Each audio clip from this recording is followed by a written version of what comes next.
All right. Quiet riot, silent riot. Yeah, we protest without being loud. You don't show up and picket, you quietly do things. Noted, heard of it. My question is, honestly, 70 million people receive Social Security. They are a majority disabled or elderly. 70 million out of 348 million, 345 million. Let's round it up to 350 if we're going to play round number. Even if everybody on Social Security doesn't get a check and they all just sit down and refuse to participate in society for a few weeks, at least 150 million MAGAs are going to go to work and keep the wheels turning. There is no threat in that. Like, oh, well, we'll make the billionaires pay. They're billionaires. They have pantries full of food.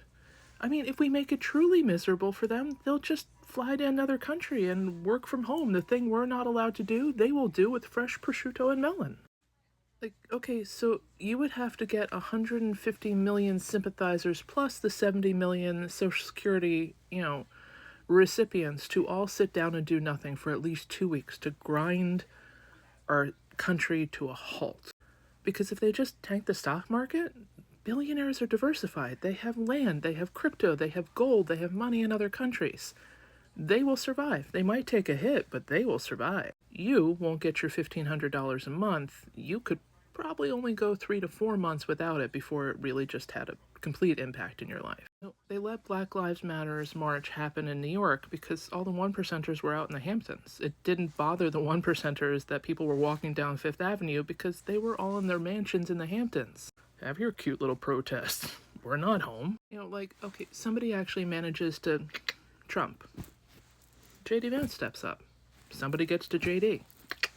Mike Johnson steps up. You still have all of Trump's appointees, all of them billionaires, in their positions, growing at an unprecedented cancerous rate for 4 years. I mean, unless you cut them all out like a tumor, do you think Linda McMahon's gonna stop being evil if Trump's not around anymore? Oh, well, Trump's dead. I'll bring back the Department of Ed. I'm seriously asking, and I'm not trying to be insulting, but I'm seriously asking, how do we convince half the country to just not show up and not do anything for 2 weeks? To understand that they will lose something, but they will also gain something. Because the billionaires have been preparing for this. Project 2025 has prepared for this. If Project 2025 goes the whole distance, the rough estimate is 20 to 40% of our population will either flee, seek asylum, or...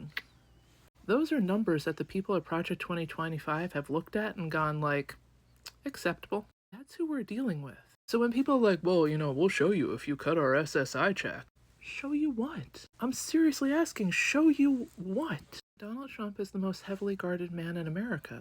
It's not nearly as easy as people are like, I mean, they learned from that Field incident. Apparently it's not a good look for a presidential candidate to wear a maxi pad on the side of his face. That moment's never going to happen again. How do you convince the billionaire class to bend to your will when they are firmly embedded in anything that would be of use to you?